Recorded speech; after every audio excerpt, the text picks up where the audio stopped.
သားသမီးနှစ်ယောက်နဲ့အတူတီဟာတင်ဆိုးရဲ့သမီးလေးကိုခေါ်ကောင်အလူကြီးပေးခဲ့တဲ့တရုတ်ဆောင်လူမင်းတို့မိသားစုပရိသတ်များအားလုံးပဲမင်္ဂလာပါရှင်ဆယ်လင်းစိုက်တာ page ကနေပြန်လေးကြိုဆိုလိုက်ပါတယ်ပရိသတ်တွေမမြင်ဘူးသေးတဲ့သားသမီးနှစ်ယောက်နဲ့အတူတူသူတို့စောင့်ရှောက်ထားတဲ့တီဟာတင်ဆိုးနဲ့ဇမဦးတို့ရဲ့သမီးလေးကိုခေါ်ပြီးပွဲထုတ်ခဲ့ရကတော့တရုတ်ဆောင်မင်းသားလူမင်းမောင်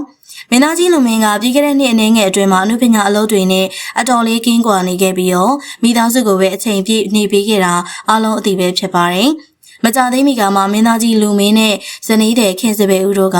သူတို့ရဲ့မိသားစုအတိုင်းဝန်းအနုပညာမိတ်ဆွေတွေနဲ့မီဒီယာသမားတွေကိုဖိတ်ကြားပြီးတော့ကြီးကျယ်ခမ်းနားတဲ့အလှူတော်ပွဲတစ်ခုကိုကျင်းပခဲ့ပါတယ်။ဒါကတော့ခင်စပယ်ဦးရဲ့အကိုဖြစ်သူကွယ်လွန်သူဒါရိုက်တာညာနာတင်ဆိုအတွက်အရေးဆိုပြီးတော့တိစောက်လှူဒန်းခဲ့တဲ့ကိုညာဗိမ္မာန်ဓမ္မယုံရေးဆက်ချပွဲဖြစ်ပါတယ်။ဒီပွဲလေးကရုပ်ရှင်လောကသားတွေပြန်လည်စုံစည်းရာပွဲကြီးတစ်ခုဖြစ်ခဲ့တယ်လို့လူမင်းတို့ဇနီးမောင်နှံရဲ့စိတ်ထားကောင်းမှုတွေကိုအထင်ရှားမြင်တွေ့ခဲ့ရတဲ့ပွဲတစ်ခုပါအထူးသဖြင့်ဇနီးဖြစ်သူခင်စပယ်ဦးရဲ့တည်ငြိမ်အေးချမ်းပြီးတော့အေးမြတဲ့အလှတရားတွေကိုအားလုံးကသတိထားမိပြီးတော့ချီးကျူးကြရတာဖြစ်ပါတယ်ဒီလူပွဲရဲ့အထူးခြားဆုံးအချက်ကလူမင်းရဲ့သားသမီးနှစ်ယောက်ဖြစ်တဲ့အေဝရက်လူမင်းနဲ့အေယာဝရီလူမင်းတို့ကိုလူအများရှိမှခမ်းနားစွာနဲ့ပွဲထုတ်လာခဲ့တာဖြစ်ပါတယ်။တားကြီးအေဝရက်လူမင်းကဖခင်ဖြစ်သူထက်တောင်အရက်ပိုရှိလာပြီးခံညားထည့်ပါတဲ့လူရည်ကျွန်းမောင်လေးတစ်ယောက်အဖြစ်နဲ့မြင်တွေ့ရပါတယ်။သမီးငယ်အေယာဝရီလူမင်းကတော့မိခင်ရဲ့ကြော်ရှိမှုနဲ့ဖခင်ရဲ့မျက်နှာပေါက်ကိုရရှိထားပြီးတော့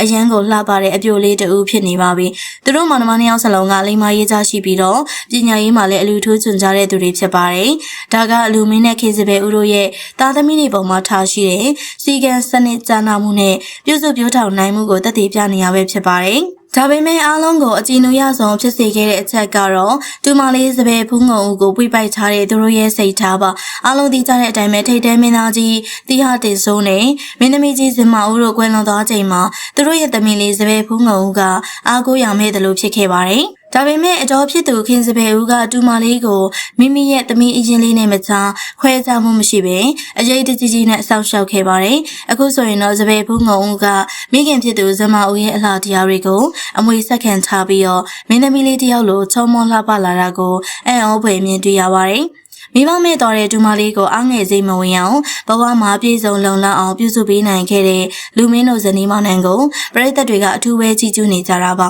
လူမင်းကတော့ကျန်စင်မင်းလိုကဏ္ဍဝင်ရုပ်ရှင်တွေကိုဖန်တီးခဲ့တဲ့ပညာရှင်တဦးဖြစ်တယ်လို့လက်တွေ့ဘဝမှာလည်းမိသားစုကိုအကောင်းဆုံးဦးဆောင်နိုင်တဲ့အိမ်ထောင်ဦးစီးကောင်းတစ်ယောက်ဖြစ်ကြောင်းအခုပွဲကသက်သေပြလိုက်တာပါစီးစင်ဥစားကျွဲဝါယုံကြည်မကပဲစိတ်ထားပါဖြူစင်လှပတဲ့လူမင်းတို့မိသားစုရဲ့ပုံရိပ်တွေကအနုပညာလောကသားတွေအတွက်တည်းမကပရိသတ်တွေအတွက်ပါအတူယူစရာမြစ်တာကဘာလေးတစ်ခုဖြစ်နေပါတယ်